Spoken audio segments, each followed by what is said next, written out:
Bibi mmoja, ile bibi ilikuwa ni bibi mzee tu, ni mstaafu, akawa kwenye baraza la wazee wa kanisa wale usharika wa Kijitonyama. Sasa yule bibi alikuwa akisikia Jumamosi inayokuja tuna baraza la wazee. Yeye yule bibi atafunga siku 3 kuombea ile baraza la wazee iende vizuri. Sasa kuna siku moja yule bibi akaugua, alafu kwenye baraza hakuna anayejua. Wakatangaza mkutano, bibi anaumwa, haelewi kama kuna mkutano. Bibi akatulia, anaendelea kujiuguza.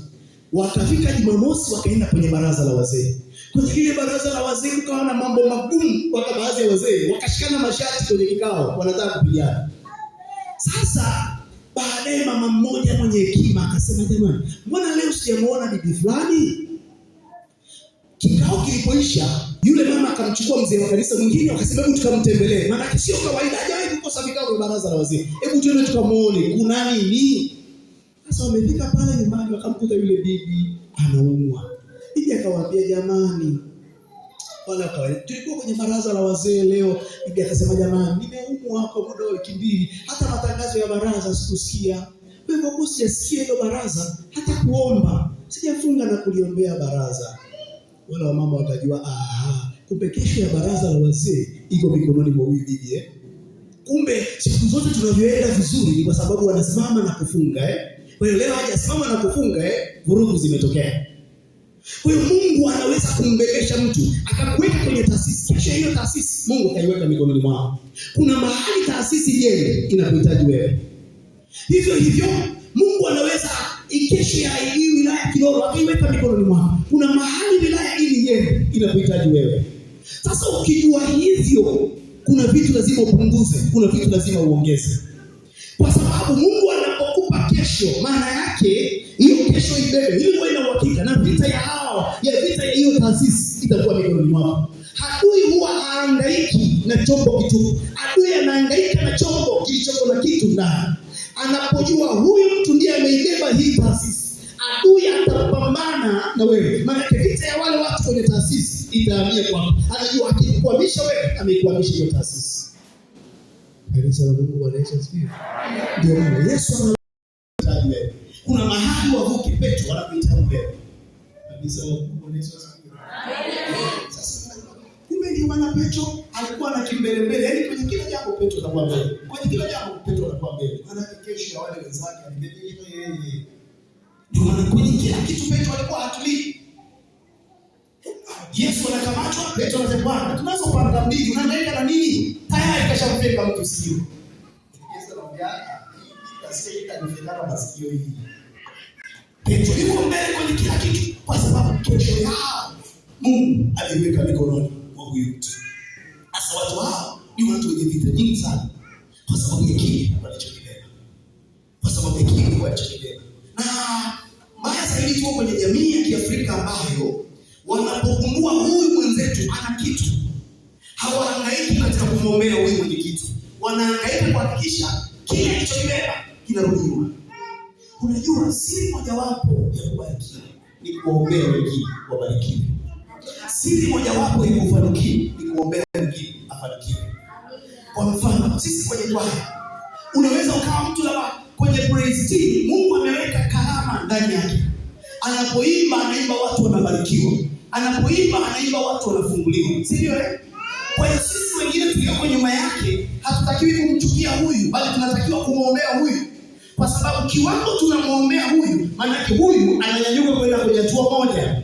Sasa hapa alipotoka yeye panakuwa hapana mtu. Wewe unayemwombea, kazi ya Mungu ni kukutoa wewe pale, anakuweka pale ambapo huyu mtu alikuwepo. Wewe kiwango tunawabariki wengine, Mungu naye anatubariki sisi. Kiwango tunatamani wengine wanyanyuke hivyo, Mungu naye anatunyanyua sisi. Kwa hiyo Mungu anapoweka kesho ya wengi ndani yako, huwe na uhakika kuna mahali hao watu wanatakiwa kufika, na hili wafika.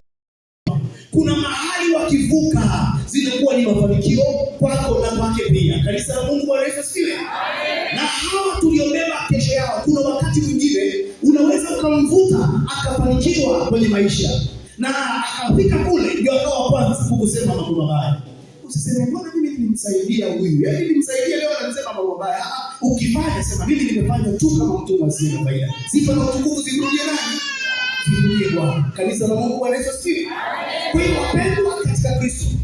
Sasa wewe ndio ukiwa kama Petro ambaye Mungu amekuinua kwenye hiyo familia unayotoka. Lazima uwe na uhakika kwamba vita yako sio vita ndogo, sababu ya kile ulichokibeba.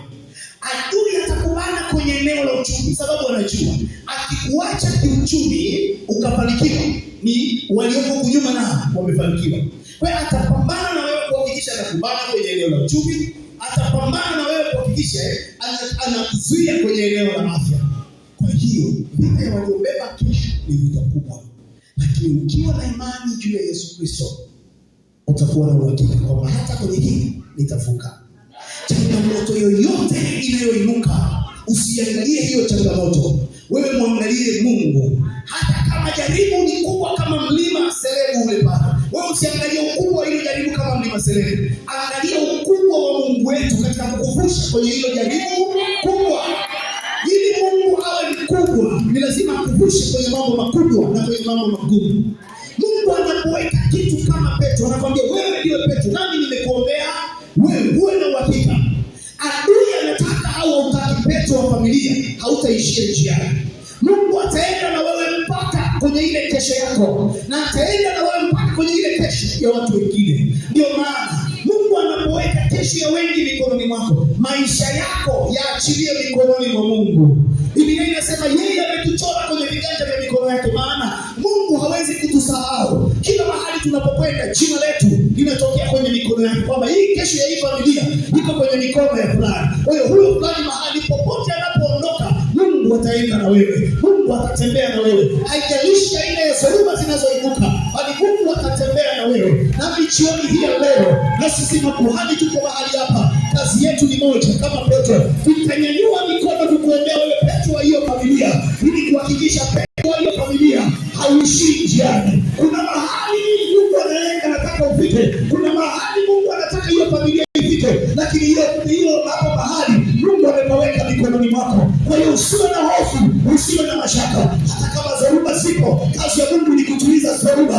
Hata kama mawimbi hapo, kazi ya Mungu ni kutuliza hayo mawimbi. Katikati ya hicho chombo na wewe ukiwepo, na Mungu atakuvusha salama. Nami ninawaombea jioni leo wakina Petro wa familia walioko katika ibada hii. Wewe Petro wa familia, hautaanguka leo wala hautaanguka kesho. Kuna watu wanatakiwa kuvuka kwa sababu yako wewe Petro wa familia. Acha Bwana akuinue. Bwana ameona unyonge wako, Bwana ameona unayopitia, na Bwana yuko tayari kukusaidia. Washindi wa ndani leo hapa wamepigia Bwana makofi yanayoeleweka. Wakina Petro wa familia waliokwenda ibada hii, ndio hao wamepigia Bwana makofi yanayoeleweka. Ndio hao wamepigia Bwana makofi yanayoeleweka. Bwana aliyekupigania jana, yeye atakupigania leo. Bwana aliyekushindia na dhoruba hii, atakushindia na dhoruba inayokuja.